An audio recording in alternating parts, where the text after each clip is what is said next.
Olá, meus irmãos. Hoje eu vou dar continuação sobre o capítulo 9 do Livro dos Espíritos, sobre a intervenção dos espíritos no mundo corpóreo, ainda sobre esse tema. E vamos falar agora sobre convulsionários. Primeiro, uma explicação o que significa convulsionários, né? Que vem do termo convulsão. Por que, né, esse nome foi dado aos fenômenos, né, esses convulsionários? Isso veio do século XVIII, para começar. Lá na França existe uma seita religiosa que era o jansenismo. Eles eram muito radicais, praticavam bem, né?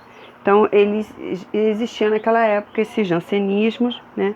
E que praticavam essas exaltações exacerbadas, né? De religiosidade, que acabou se dando esse nome dos convulsionários, porque na época existia um diácono, era o François de Paris, né? Ele era muito bondoso, o diácono, né? Quando ele morreu, ele foi enterrado lá no cemitério de Saint-Médard, e os adeptos, né, do jansenismo, como ele era também, eles iam para lá, na tumba desse diácono. Diz que quando eles iam lá fazer as orações, rezavam por ele, que achavam que ele como meio que um santo, né? Porque estava produzindo milagres, digamos assim. Porque as pessoas iam para lá, quando tocavam na sua sepultura, eles desculpa, eles entravam em convulsão, né? Se debatiam, né? Parecia um ataque epilético, né? Alguns, e inclusive foi relatado também que entre eles, né, não eram todos, né, de uma vez só, mas cada um tinha umas manifestações diferentes, né, de cura, de visão, de situações diferentes. Cada um tinha uma manifestação diferente. Então foi daí que veio esse termo convulsionários, muito antes até de Kardec. E ele foi pesquisar isso, né, da onde vinha, né, esse jansenismo, de tudo isso. Foi daí que desencadeou. Está bem relatado na Revista Espírita também, de Kardec, de 1858, que ele fala do magnetismo. Em 1859 ele faz uma descrição sobre todas essas pesquisas, né, com relação aos convulsionários. Bom, então começando aqui. A pergunta 401 ou 481, Kardec pergunta aos espíritos: os espíritos desempenham algum papel nos fenômenos que se produzem entre os indivíduos chamados convulsionários? Né? E eles respondem sim, e muito grande, como também o magnetismo, que é a sua primeira fonte. Mas o charlatanismo tem frequentemente explorado e exagerado os seus efeitos, o que o pôs em ridículo. Que na verdade, com essas perguntas, existia realmente uma manifestação mediúnica, né, nesse local que os jansenistas iam, né, lá nos cemitérios, faziam todas essas manifestações e se debatiam, né, e tudo mais.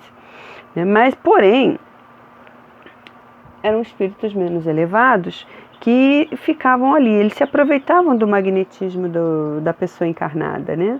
Era um médium, né? Eram os médios que possuíam o seu magnetismo, e os espíritos se utilizavam desse magnetismo para se manifestar de forma teatral, se balançando de forma exagerada e tudo mais. Né? Os charlatães, né, utilizavam esses métodos para impressionar, né? Que a gente já viu isso em alguns casos, né? Isso está na pergunta aqui na letra A, que ele pergunta assim: de que natureza são, em geral, os espíritos que concorrem a essas espécies de fenômenos? E ele diz, né, pouco elevados.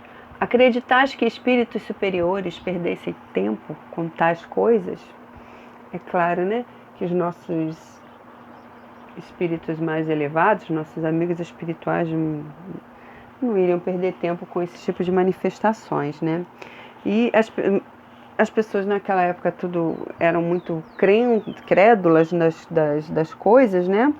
E então, quando existia esse tipo de manifestação, né, acabavam explorando essas manifestações, achando que eram coisas assim muito, né, de outro mundo, essas coisas e tal.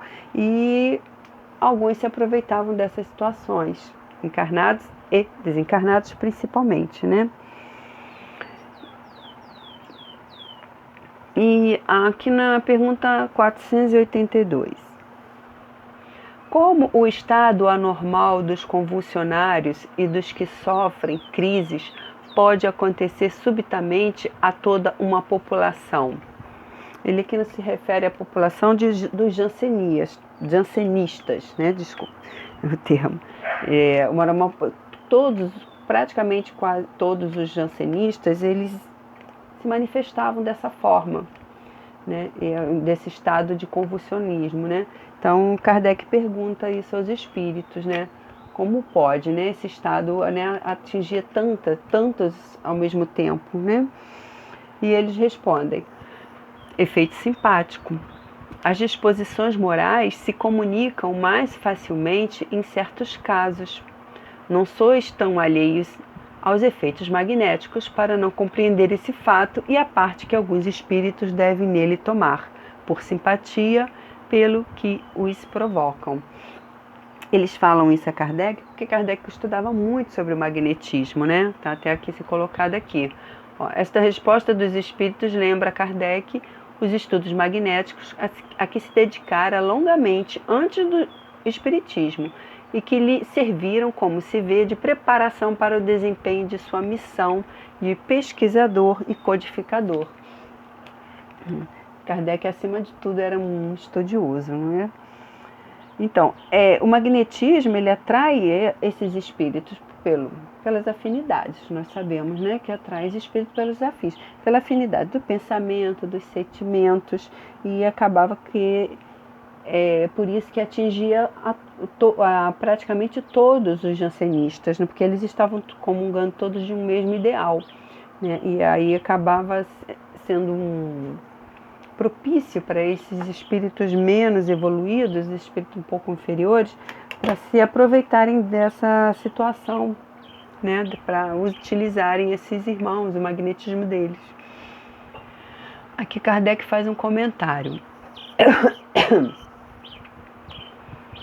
Entre as faculdades estranhas que se notam nos convulsionários, reconhecemos facilmente algumas de que o sonambulismo e o magnetismo oferecem numerosos exemplos. Tais são, entre outras, a insensibilidade física, a leitura do pensamento, a transmissão simpática de dores, etc. Não se pode duvidar que esses indivíduos em crise estejam numa espécie de estado sonambúlico desperto, provocado pela influência que exerce uns sobre os outros. Eles são, ao mesmo tempo, magnetizadores e magnetizados sem o saber. Quer dizer, você percebe aqui que ele fala sobre a utilização do magnetismo e do sonambulismo, né, se aproveitando da mediunidade, né, dos jansenistas que existiam ali, né? E a insensibilidade física, leitura de pensamentos, essa transmissão de simpática de dores, essas eram as coisas que ocorriam naquele local lá que eles faziam lá no cemitério, né? Que eles faziam essas manifestações. Inclusive eles simulavam, assim, como eles não sentiam dores, eles simulavam até a crucificação de Jesus, né? De pregar, né? Perfurar suas mãos, os pés, para sentir o que Jesus sentia, né? Porque naquele momento que eles estavam como se fosse em transe, né? naquele furor todo, eles não tinham realmente sensibilidade, né? Então eles se autoflagelavam, né? Dizendo que estavam sob realmente o efeito do espírito ali, se manifestando.